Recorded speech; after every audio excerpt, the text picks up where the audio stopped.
Hi everyone, my name is Jesse Martinez, and today I'll be presenting work entitled Playing on Hard Mode, Accessibility, Difficulty, and Joy in Video Game Adoption for Gamers with Disabilities. This is work I've conducted at the University of Washington with my co-authors John Froehlich and James Fogarty. So to start with some background in video game accessibility, people with disabilities have been playing video games for as long as they have existed, but video games have never been particularly accessible to people with disabilities. This has led to a variety of solutions outside of the game itself to improve the accessibility of the experience. This includes commercial solutions like the Xbox Adaptive Controller, web resources from the disability community such as Can I Play That?, which is dedicated to providing high-quality evaluations of games for accessibility, and a lot of work done by people with disabilities themselves to develop strategies for navigating access barriers in games, such as those highlighted in the paper from Gonsalves et al. At last SIGCHI. However, there's a lot to game accessibility that happens before the game is even played. We titled a process of getting set up with a game adoption, and this spans everything from the discovery phase of finding a game you might be interested in playing, evaluation, or assessing whether or not a game is a good fit, right? Is it the type of genre you like? Does it have any chance of actually meeting your access needs? And the third phase of adaptation, or getting set up with a game, making sure that your system is tailored to your access needs, and figuring out strategies for navigating some of those access issues. And so a majority of HCI research in game accessibility has focused on what happens after the game starts being played. But there's a lot of work that people with disabilities and the disability community at large perform before the game is even played, and this isn't reflected much in HCI research.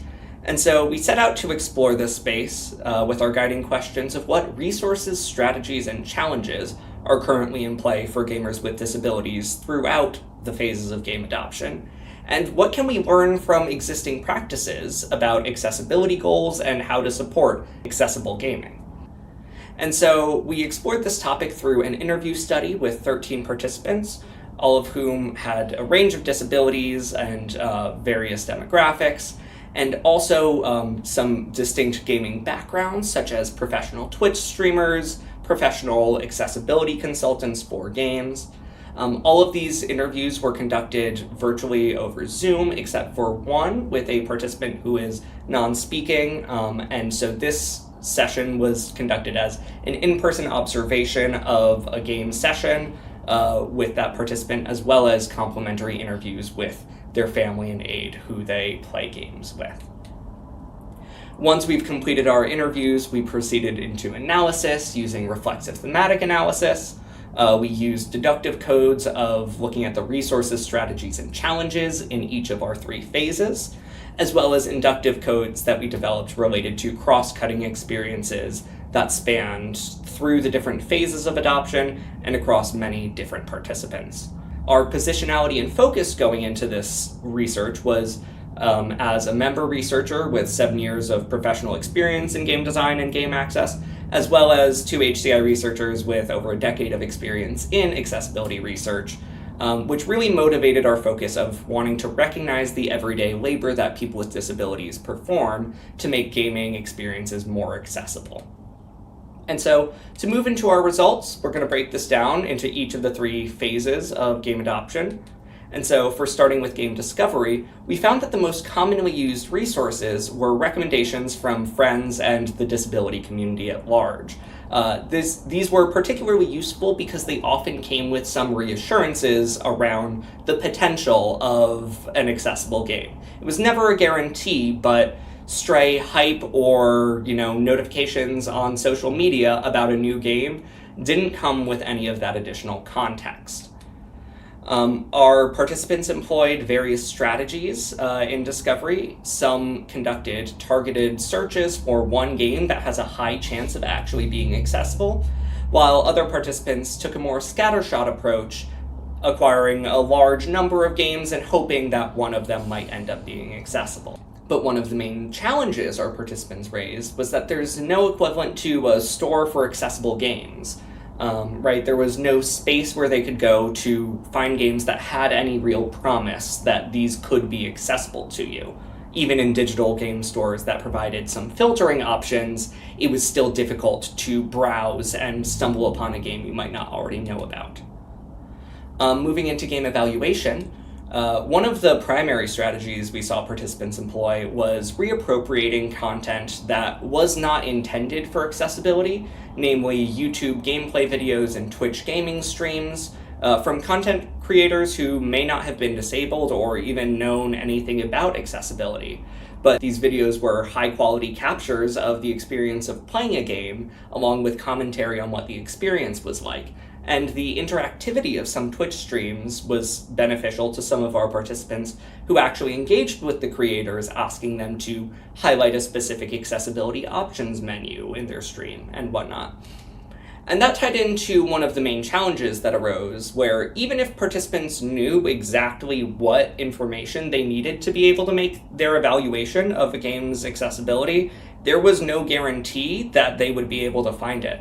Some of the most frustratingly difficult to find information was the list of options and accessibility features a game offered, which were integral to being able to know whether a game would support their access needs.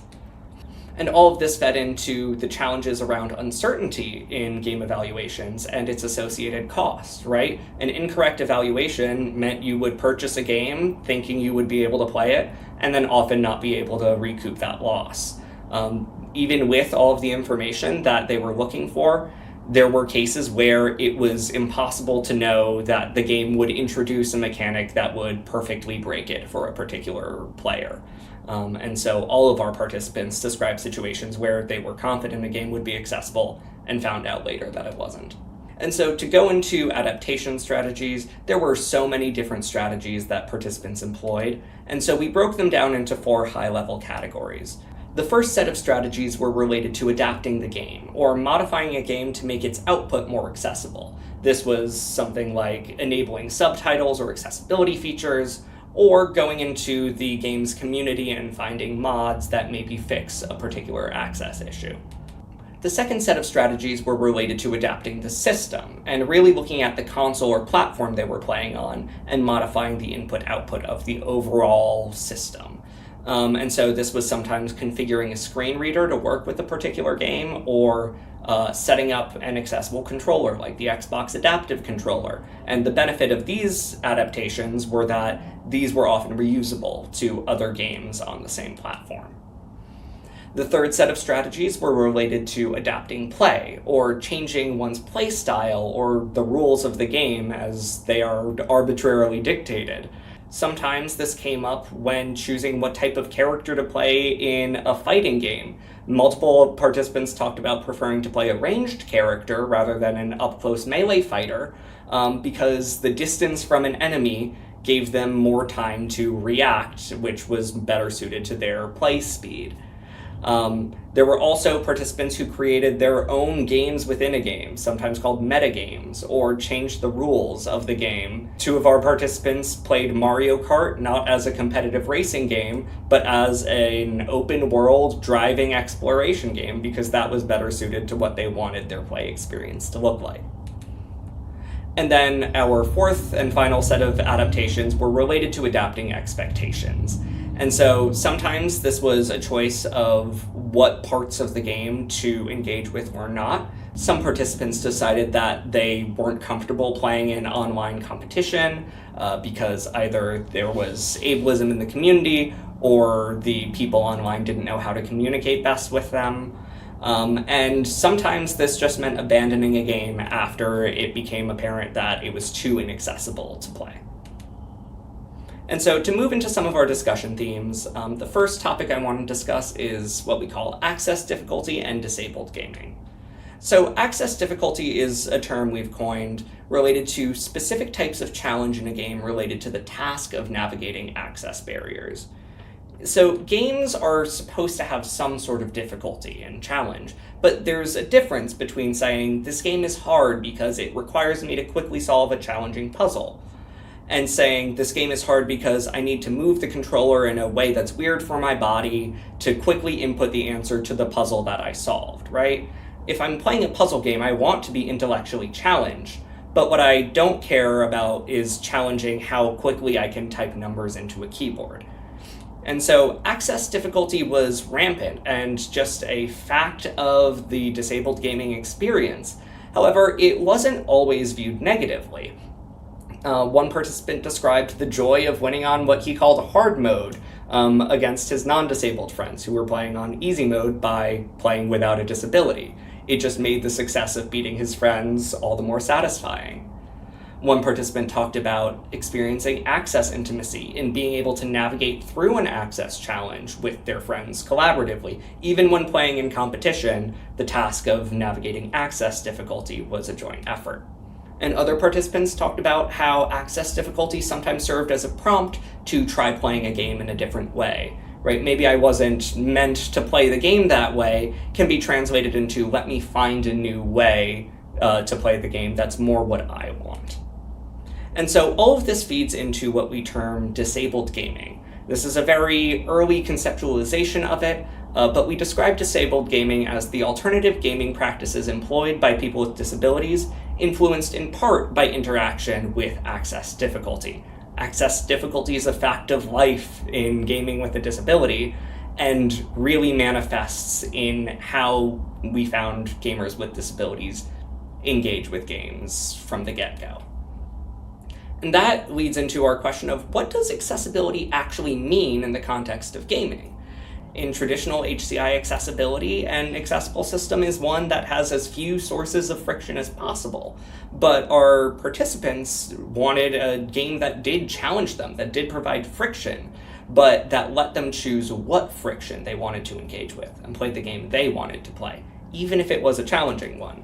And so we posit that HCI needs a new framing for what accessibility means in the context of gaming. And then finally, I want to conclude with some design recommendations to support disabled gaming. So first is to spotlight and develop community resources for game developers and distributors. These resources were the most commonly used ones by our participants, and so a game developer might be able to point a player with a disability towards high-quality resources or support the content creators in developing high-quality resources. The second recommendation is to provide opt-in features and customizability, continuing to go against this idea of one-size-fits-all accessibility, right? Players wanted different things, and so these opt-in features and customization options are the best way to enable them to play the game that they want to play. Our third recommendation is to support social and independent access.